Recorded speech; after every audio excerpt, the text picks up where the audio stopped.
लोकसभा चुनाव में भाजपा ने कई क्षेत्रों से शानदार जीत दर्ज की है, तो वहीं कई क्षेत्रों में बीजेपी की करारी हार भी देखने को मिली।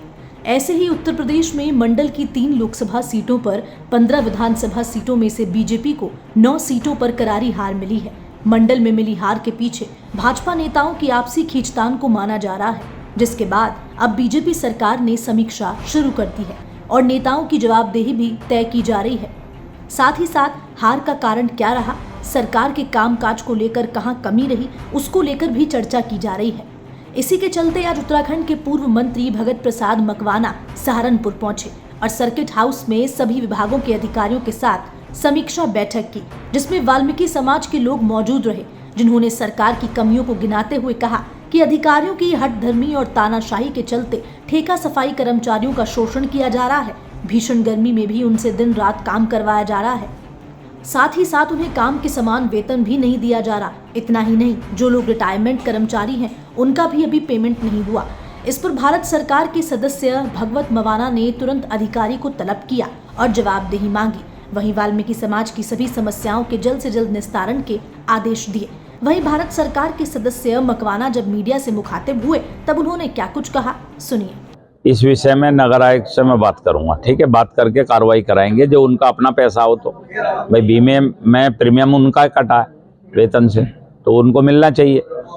अगर नहीं मिल रहे हैं तो मैं भारत सरकार को भी लिखूंगे। इस बार जो चुनाव का नतीजे आए कहीं ना कहीं दलित समाज नाराज था, क्योंकि उनके लिए कोई विकास नहीं, कुछ नहीं हुआ है। वाल्मीकि समाज का लोग भी था और एससी समाज का लोग था, कहीं ना कहीं काफी कमियां रही है, उनकी तरफ सरकार ने ध्यान नहीं दिया। इस बारे में क्या है? देखिए, इस आरोप को मैं बिल्कुल स्वीकार करने को तैयार नहीं हूँ। मोदी सरकार आने के बाद संविधान और आरक्षण के प्रति जो उनकी प्रतिबद्धता थी पूरे देश ने और दुनिया ने देखी है।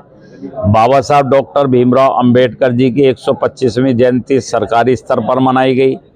उनको 2 दिन संविधान दिवस के रूप में पार्लियामेंट में बाबा साहब के व्यक्तित्व पर चर्चा हुई। पार्लियामेंट में संविधान को नमन 19 में भी किया था।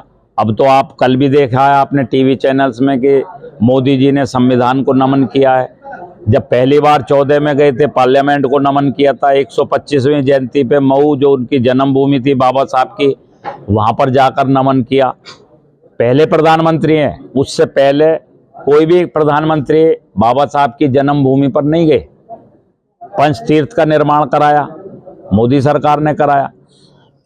चाहे शिक्षा भूमि हो, चाहे जन्मभूमि हो, चाहे परिनिर्वाण भूमि, दीक्षा भूमि, ये सभी तो मोदी सरकार ने कराए।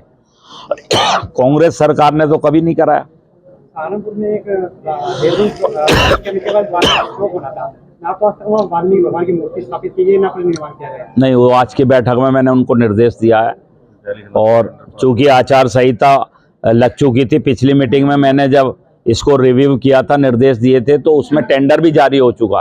कई क्षेत्रों में हार दर्ज करवाने के बाद अब भाजपा सरकार ने समीक्षा बैठकों का दौर तो शुरू कर ही दिया, साथ ही सभी क्षेत्रों में आमजन की समस्याओं को जानना भी शुरू कर दिया। इतना ही नहीं, समस्याओं को जानने के बाद तुरंत निस्तारण के आदेश दिए।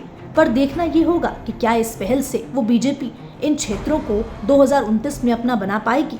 जोगेंद्र कल्याण, सहारनपुर।